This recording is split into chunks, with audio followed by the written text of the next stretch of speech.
Bangunan rohani sejati, pertama, mengerti doktrin. Kedua, kebangunan sejati mempunyai pengertian limpah tentang firman Tuhan.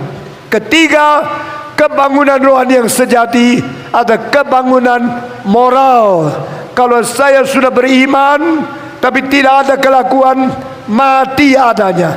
Iman tanpa kelakuan, mati adanya. Semua 1, 2, 3. Semua suara keras. Iman tanpa kelakuan, mati adanya. Seperti tubuh tanpa jiwa, mati abadnya.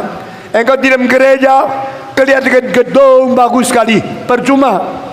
Waktu Yesus naik ke surga, belum didirikan satu gedung.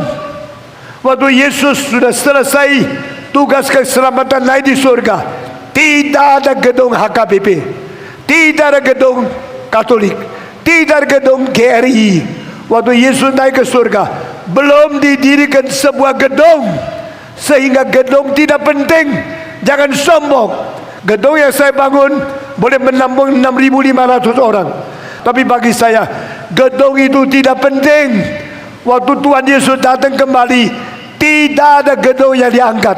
Yang diangkat orang Kristen yang sejati. Amin.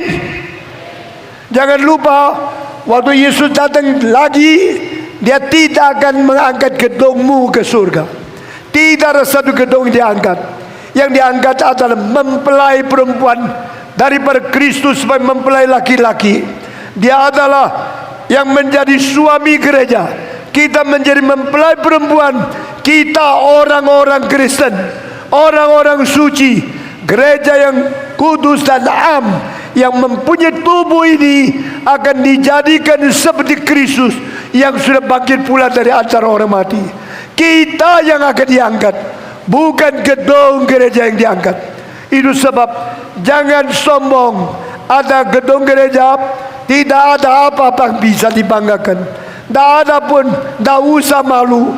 Karena yang penting iman, kepercayaan di dalamnya. Itulah iman yang sejati. Dan orang Kristen kalau beriman, tidak ada kelakuan, orang Kristen itu mati rohaninya. Itu sebab Tuhan tidak mau engkau pintar mengaku doktrin. Tuhan tidak mau engkau bisa menghafal katekisasi. Tuhan mau engkau lakukan. Kalau engkau mengetahui Tuhan itu suci, hiduplah dalam kesucian. Kalau engkau mengaku Tuhan itu adil, lakukan keadilan.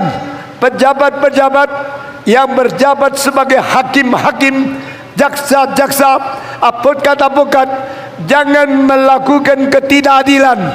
Kalau di dalam pemerintahan engkau melakukan ketidakadilan dan engkau korupsi, engkau menjadi alat setan. Saudara-saudara, cilakalah bupati yang tidak jujur, cilakalah gubernur yang korupsi, cilakalah presiden yang tidak jujur, cilakalah semua pejabat yang korupsi. Karena mereka akan ditumpaskan oleh Tuhan pada hari kiamat. Dosanya akan menerima penghakiman dari Tuhan. Karena Allah tidak mungkin disuap, Allah tidak menerima suapan, Allah tidak mungkin dibeli dengan uang. Allah yang suci adalah Allah yang adil. Maka jika engkau mau menjadi orang yang dibangunkan rohaninya, kebangunan ketiga, kebangunan di dalam kelakuan, lakukanlah keadilan. Di dalam mengenal Allah suci, lakukanlah kesucian. Allah kasih, lakukanlah cinta kasih. Allah adalah kebenaran, lakukanlah kebenaran. Segala perbuatan kita yang benar itu membuktikan kita mempunyai kebangunan rohani yang sejati. Ini ketiga. Pertama, doktrin dibangunkan. Kedua, pengertian dibangunkan. Ketiga, etika dibangunkan. Ini ketiga hal. Kebangunan gereja yang sejati harus ada pernyataan kelakuan yang sungguh-sungguh. Ini ketiga. Keempat, kebangunan gereja yang sejati adalah kebangunan di mana semua orang Kristen melibatkan diri di dalam pelayanan. Tidak boleh ada orang Kristen yang malas. Tidak boleh ada anggota tubuh yang tidak bekerja. Tangan kanan saya bergerak, tangan saya kiri bergerak, mata saya berfungsi, kuping saya mendengar, otak saya memikir, mulut saya berbicara, kaki saya berjalan. Artinya anggota tubuh saya semua berfungsi. Semua anggota tubuh harus berfungsi. Barulah orang ini orang hidup. Demikian gereja. Gereja yang hidup, semua anggota berfungsi. Semua ikut saya. Gereja yang hidup, semua anggota harus berfungsi. 1, 2, 3. Semua anggota harus berfungsi. Engkau ikut kur, engkau membesuk, engkau ikut PA, engkau mengabari Injil, engkau melayani Tuhan. Jikalau engkau adalah gereja yang hidup, maka gereja yang hidup seperti tubuh Kristus yang hidup. Karena gereja adalah tubuh Kristus, Kristus adalah kepala gereja, maka tubuh Kristus mempunyai anggota-anggota tubuh. Setiap orang Kristen harus menjadi anggota tubuh Kristus yang berfungsi. Jika engkau tidak berfungsi, engkau tidak hidup.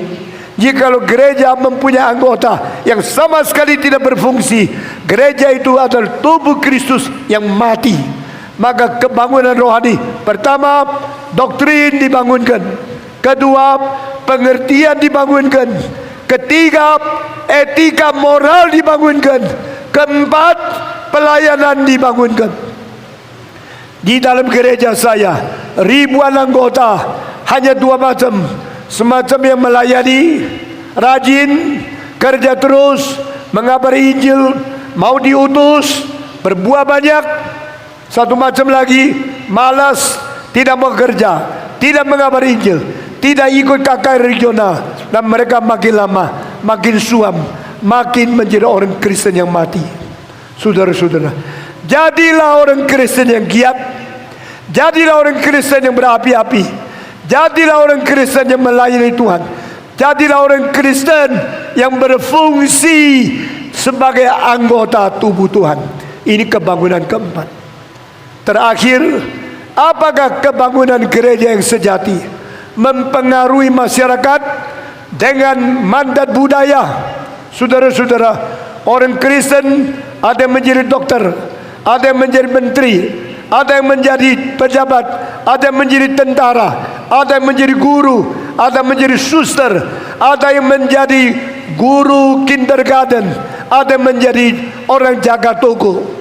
Engkau tidak peduli pekerjaanmu apa, profesimu apa. Jika engkau dokter, jadilah dokter Kristen yang baik, menyembuhkan orang lain dengan cinta kasih dari Tuhan. Jika engkau menjadi pedagang, jadi pedagang yang jujur, cari uang dengan cara yang senonoh, jangan menipu sehingga Tuhan dipermuliakan. Jika engkau menjadi pejabat, jadi pejabat yang tidak korupsi, menyatakan kemurnian hidup, mengabdi kepada Tuhan, melayani rakyat, menjadi teladan di dalam pemerintah. Saudara-saudara, ada menteri yang lain daripada Batak yang melayani di pemerintahan di pusat. Biar engkau memuliakan Tuhan.